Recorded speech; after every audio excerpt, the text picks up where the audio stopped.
Lu tahu nggak? Ada satu orang di Prancis yang cuma bersenjatakan pena, tapi bikin raja-raja gemetar, gereja marah, dan rakyat bangun dari tidur panjangnya. Dia nggak punya tentara, nggak punya kekuasaan, tapi kata-katanya lebih tajam dari pedang. Namanya Voltaire. Orang yang ngajarin dunia buat berpikir sendiri, di masa ketika ngomong jujur bisa bikin lo masuk penjara. Cerita ini dimulai di Paris, tahun 1694.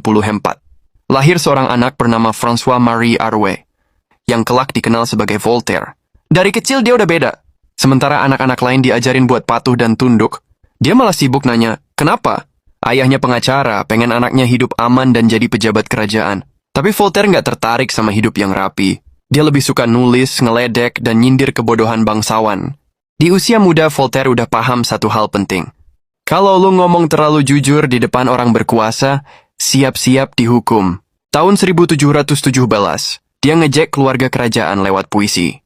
Hasilnya, masuk penjara Bastille, tempat yang bahkan nama aja udah bikin orang merinding.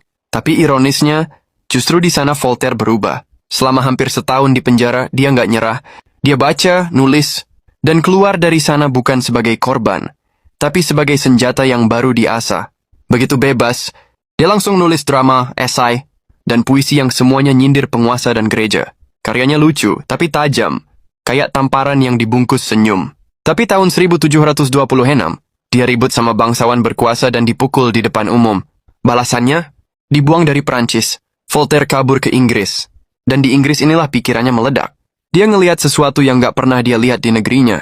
Ilmuwan kayak Newton dihormati, bukan dibakar. Orang bisa ngomong bebas tanpa takut. Negara dan agama bisa jalan terpisah. Itu bukan cuma budaya baru buat dia, itu pencerahan. 3 tahun kemudian dia balik ke Prancis bawa ide berbahaya. Bahwa kebebasan berpikir lebih berharga dari ketaatan. Dia tulis buku Letters on England yang isinya muji Inggris dan nyindir negaranya sendiri. Buku itu langsung dilarang, dibakar di depan umum. Tapi kayak api, ide-idenya justru makin nyala. Salinannya disebar diam-diam di seluruh Eropa. Voltaire paham, kalau lu mau ngelawan tirani jangan pakai pedang, pakai kata. Dia mulai main cerdas. Masuk ke lingkaran bangsawan, dapat uang dan pengaruh, tapi tetap nyerang kemunafikan lewat tulisan. Karyanya Candide 1759 jadi masterpiece. Kisah konyol tapi gelap, sindiran buat orang-orang yang percaya semua terjadi demi kebaikan. Buku itu dilarang di mana-mana tapi dijual di mana-mana. Orang ketawa waktu baca tapi juga mikir.